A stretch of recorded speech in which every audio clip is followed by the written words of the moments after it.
You are being watched. Every interaction you have is a negotiation. Every conversation is a contest. Every room you enter has a hidden hierarchy, being fought over in silence. And most people lose before they even open their mouths. Not because they lack intelligence, not because they lack ambition, but because they violate the unspoken laws of power that Machiavelli spent his life documenting. You think you're just being yourself. You think authenticity is strength. You think transparency builds trust. Machiavelli would tell you that you're broadcasting your weaknesses to an audience that is taking notes. He wrote in The Prince, "Men judge generally more by the eye than by the hand, for everyone can see but few can understand."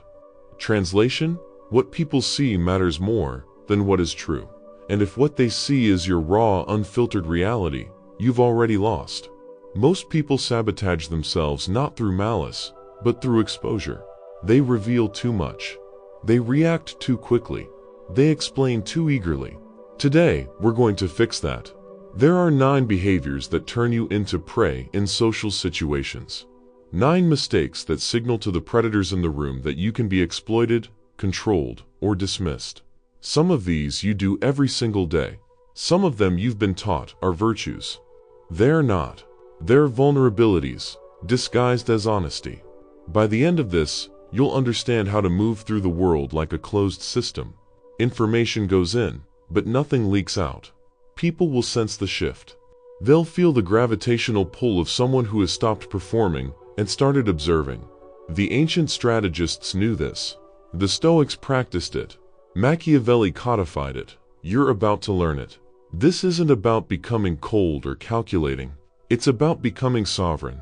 It's about understanding that in a world of court jesters begging for laughs, the king sits in silence. Let's begin. Prohibition 1. Never broadcast your intentions. Here's the pattern. Someone decides to change their life. They're gonna lose weight, start a company, quit their job, leave their relationship. And the first thing they do is announce it to everyone. Social media post, group text, dinner table declaration. Why? Because the announcement itself feels like progress. The brain releases dopamine when you share a goal. It mistakes the planning for the doing. You get the reward without the execution. But there's a deeper problem. Machiavelli understood that strategy dies in the light. When you broadcast your next move, you accomplish 3 things, all of them bad. First, you drain the internal pressure that would have driven you forward. The goal becomes public property. It's no longer yours. It belongs to everyone's opinion about it. Second, you invite interference. People who are threatened by your growth, and there are always people threatened by your growth, now have the roadmap to block you. They know where you're going. They can get there first, or put obstacles in your path. Third, you create witnesses to your potential failure. If you announce you're starting a business and it collapses, everyone knows. If you tell everyone you're getting in shape and quit after 2 weeks, you've now associated your name with failure. Robert Greene, who studied Machiavelli extensively, put it simply: keep people off balance and in the dark by never revealing the purpose behind your actions. The most dangerous person in any room is the one whose next move you cannot predict. Think about it strategically. A chess master doesn't announce his strategy. A general doesn't broadcast his battle plan. A predator doesn't growl before the ambush. Silence is not secrecy. It's strategy. Here's what you do instead. When someone asks about your plans, you give them a version of the truth that reveals nothing actionable. Exploring some options. Working on a few things. We'll see how it develops. No timelines, no specifics, no invitations for their input. Then you disappear into the work. 6 months, a year, however long it takes. And when you return, you don't announce the victory. You simply exist as the new version. They'll notice, they'll ask, you shrug, and move on. The results speak. You don't have to. Prohibition 2. Never externalize your struggles. Walk through any office, any social gathering, any family dinner, and you'll hear it. The constant hum of complaint. This job is draining me. My partner doesn't listen. The system is rigged. Traffic was a nightmare. I'm exhausted. I can't catch a break. Here's what you need to understand. When you complain, you think you're bonding. You think you're being relatable. You think you're releasing pressure. You're actually doing something much worse. You're announcing that circumstances control you. Machiavelli observed that people are drawn to power and repelled by weakness. It's not moral, it's biological. When you broadcast your problems, you're marking yourself as someone who cannot handle their environment. And in a social hierarchy, that's a death sentence. People don't respect the person who complains. They tolerate them. They avoid them. They mentally categorize them as someone who will drain their energy if given the chance. There's a deeper mechanism at play here. When you complain, you're outsourcing emotional labor. You're asking others to carry your burden.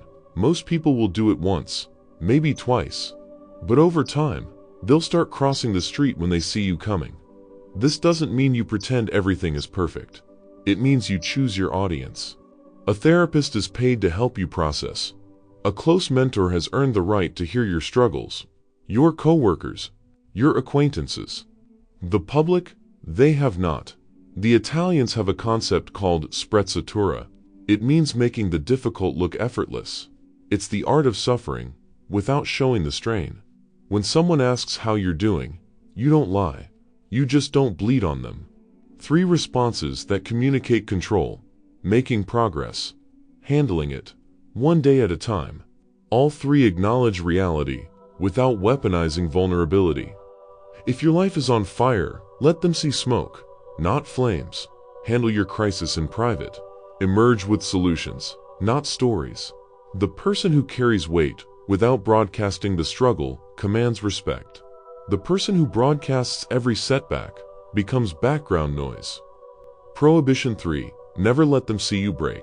There are 2 types of power in this world: the power to act and the power to withhold action.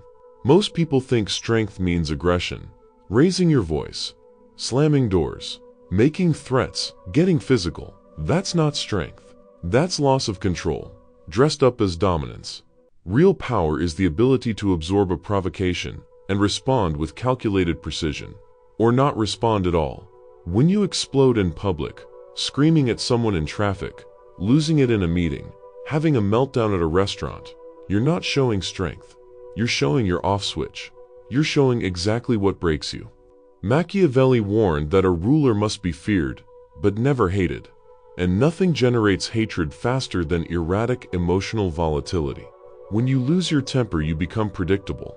A smart opponent will study your triggers and use them against you. They'll know exactly what to say to make you look unstable in front of the people who matter. Compare 2 scenarios. Scenario 1.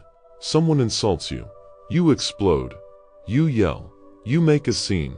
Everyone remembers the scene, not the insult. You look unhinged. They look calm. Scenario 2. Someone insults you. You pause. You look at them. 3 seconds of silence. Then you either respond with surgical calm, or you say nothing at all and return to what you were doing. Which one is more terrifying? The first is theater. The second is threat. Silence after provocation is the loudest statement you can make.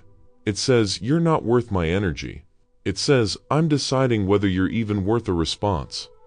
Here's the tactical implementation. When you feel anger rising, and you will, you implement a circuit breaker. Stop moving. Stop talking. Breathe. Count to 3. In that gap, you give yourself the option to respond instead of react. If the situation requires confrontation, you deliver it like a surgeon, not a butcher. Here's the problem. Here's what changes. Here's the consequence if it doesn't. No raised voice. No emotional display. Just cold facts. Master this, and you become untouchable. Because the person who cannot be provoked cannot be controlled. Prohibition 4. Never submit through language. We live in an apology epidemic. People apologize for existing. Sorry for bothering you. Sorry, can I ask a question? Sorry for the long message. I'm sorry, but I disagree. Sorry, I'm here. Every time you apologize unnecessarily, you're performing a submission ritual. You're telling the other person, "I recognize I'm lower in the hierarchy. Please forgive me for occupying space." Machiavelli knew that perception creates reality. If you carry yourself like a subordinate, you will be treated like one. If you apologize constantly, people will assume you're constantly doing something wrong.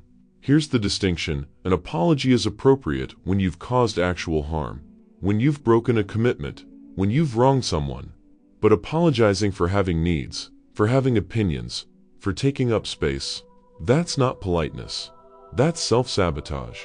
Watch what happens when you reframe. Instead of "sorry I'm late," try "thank you for waiting." Instead of "sorry to bother you," try "do you have a minute?" Instead of "sorry but I think," try "I see it differently." Feel the shift? The first is a request for forgiveness. The second is a statement of reality. This isn't about being rude. It's about being precise. You're not apologizing. You're acknowledging. There's a massive difference. Over-apologizing trains people to expect deference from you. They start to believe they're doing you a favor by tolerating your presence.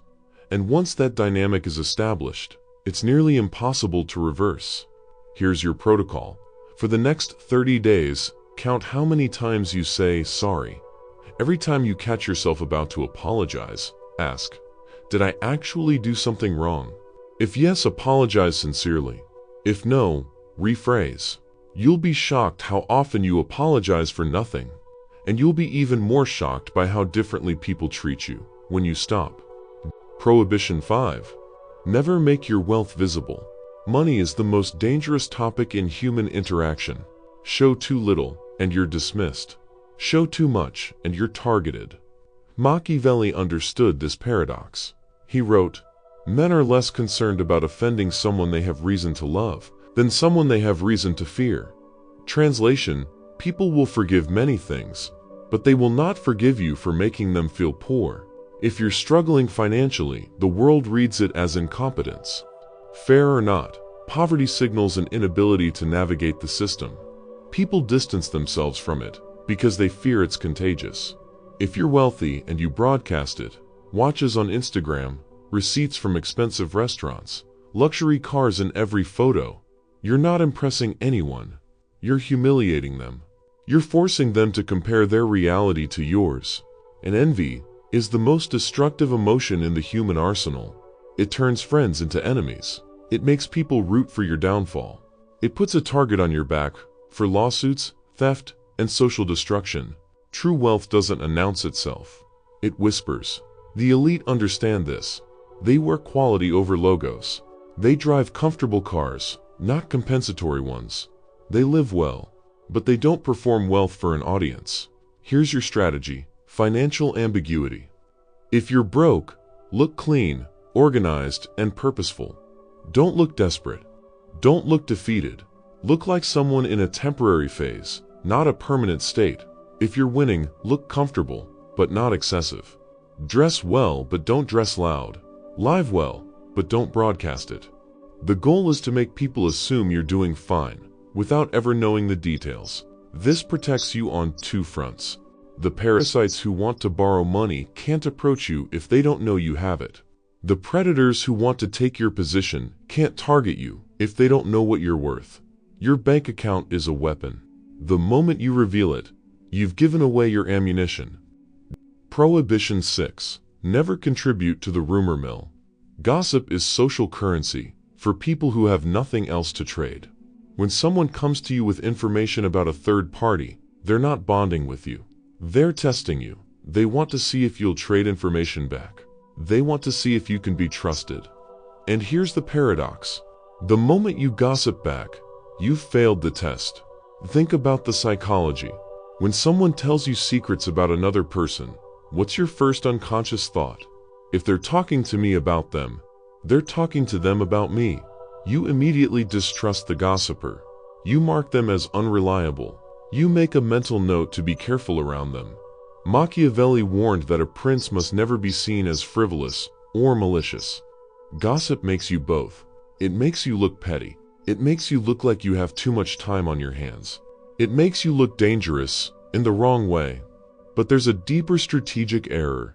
Information is leverage. When you gossip, you're giving away information for free.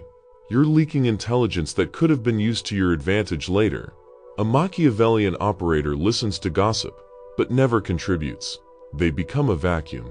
They absorb information from everyone and release nothing. This makes you invaluable and terrifying, in equal measure. People will tell you things because you don't judge. You don't react. You just listen, and over time, you'll know everyone's secrets while revealing none of your own. Here's what you do. When someone tries to pull you into gossip, you give them nothing actionable. I don't really know the situation. That's between them. I try not to get involved. Neutral. Non-committal. End of conversation.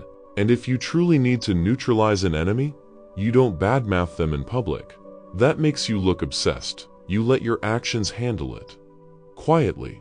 Strategically. So quietly. They don't even realize it was you. Speaking ill of someone proves they got under your skin. Saying nothing proves they're beneath your notice. Prohibition 7. Never preach your code. There's a specific type of person who discovers a new philosophy and immediately needs to tell everyone about it. They find Stoicism. They find Machiavellianism. They find a new diet, a new religion, a new political framework. And suddenly, every conversation becomes a lecture. I'm a Stoic now, so I don't let things bother me. I wake up at 4 a.m. every day. I've cut out sugar completely. I follow Machiavelli's principles. Here's the problem.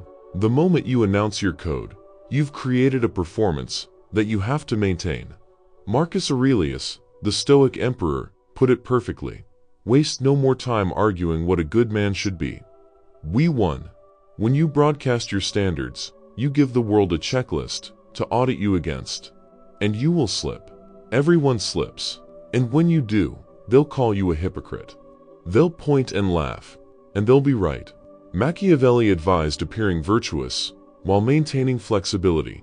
If you rigidly announce, "I never lie," you've trapped yourself. If you announce, "I'm always disciplined," you've set yourself up for public failure. But there's another issue. It's annoying. Nobody wants to be lectured. Nobody wants to hear about your moral code at the dinner table. It makes you insufferable. Here's the alternative. Live your philosophy without naming it. Be disciplined, but don't announce it. Be calm, but don't explain it. Have standards, but don't preach them. Let people wonder. Let them ask, "Why are you always so calm? How do you stay so focused? Why don't you drink?" Then, and only then, do you give them a glimpse. Not a sermon. A glimpse. Your life should be the argument for your philosophy, not your words. The strongest evidence for your way of being is simply being that way. Consistently, without commentary. Prohibition 8. Never beg for approval. This is the root cause of every other mistake on this list. The desperate, gnawing need to be validated by others. From childhood you were trained to seek approval. Good grades got praise. Bad behavior got punishment. You learned that external validation determined your worth. But if you want to operate as a sovereign adult, you have to kill that instinct. When you see approval in public, checking if people laughed at your joke, changing your opinion to match the group, fishing for compliments, you're handing over your power. You're saying, "My self-worth is in your hands. Please be gentle." Machiavelli understood that the prince must be self-sufficient. He takes counsel, yes, but the final decision is his alone. He doesn't look to the court for permission to act. Watch what happens when you stop seeking validation. People start seeking yours. Approval is a status game. The person seeking it is low status. The person granting it is high status. When you stop asking, "Was that okay?" or "Did I do good?" or "What do you think?" you stop assigning yourself the lower position. Here's the shift. The only opinion that matters is the one staring back at you in the mirror. Did you execute your plan? Did you stick to your code? Did you control your reactions? If yes, external applause is irrelevant. If no, external applause is lying to you. You have to become immune to both praise and criticism. There are two sides of the same manipulation. If you can be lifted by a compliment, you can be destroyed by an insult. If you need people to tell you you're great, you'll crumble. When they tell you you're not, reject both. Build your sense of self on internal metrics, not external validation. Prohibition 9. Never bleed in public. Modern psychology will tell you that vulnerability is courage, that sharing your trauma is healing, that crying in public is authentic. Machiavelli would tell you that's how you get destroyed. There's a time and place for vulnerability. In therapy, with a trusted mentor, with someone who has earned the right to see your wounds. That place is not social media, not the boardroom, not the first date, not the office. The world is not a support group, it's a hierarchy, and in hierarchies, weakness is exploited. When you reveal your deepest insecurities to the public, I have abandonment issues. I'm insecure about my intelligence. I struggle with self-worth. You think you're bonding, but the strategic observer hears something else. They hear, here's the button to press if you want to control me. Here's exactly what hurts. You're not being brave. You're handing out the instruction manual. For your own manipulation, you must face your shadow. You must integrate your demons. But you do that in private. You do that in the forge of your own psychology. When you step into the public world, you wear armor, not because you're fake, but because you're protected. A king doesn't walk among the people without his crown, not because he's better, but because he represents something larger than himself. Order, stability, strength. If you want to lead, if you want to be respected, you must appear whole. You can't guide others through the storm if you're drowning in your own puddle. Here's the protocol. Keep your wounds covered until they've become scars. Then, if it serves a purpose, you can show the scar, not as a plea for sympathy, but as evidence that you survived. Share the lesson, not the pain. Share the wisdom extracted from suffering, not the suffering itself. Process privately, heal silently, emerge stronger. If you implement these 9 prohibitions, something strange will happen. You'll speak less. You'll react less. You'll perform less. At first, people will notice. They'll ask if you're okay. They'll prod you. They'll try to get the old version of you back, the one who was easy to read and easy to manipulate. Hold the line. What you're doing is creating density. You're becoming a gravitational force instead of a leaf in the wind. By removing these 9 behaviors, you remove the handles that people use to grab you, move you, control you. You become smooth, ungraspable, and something else happens. You start to see clearly. When you're not busy performing, explaining, seeking approval, you can finally observe. You see the patterns. You see other people's insecurities, their manipulations, their desperate need for validation. And once you see the game, you can't be played by it anymore. Machiavelli didn't write The Prince to create monsters. He wrote it to help people survive in a world full of them. The world is chaos. Everyone is screaming for attention, for validation, for sympathy. Be the one who doesn't scream. Be the one who watches. Be the one who keeps their cards face down. But here's where it gets interesting. Once you've sealed yourself off from external chaos, you're left alone with the internal chaos. And for most people, that's the real enemy.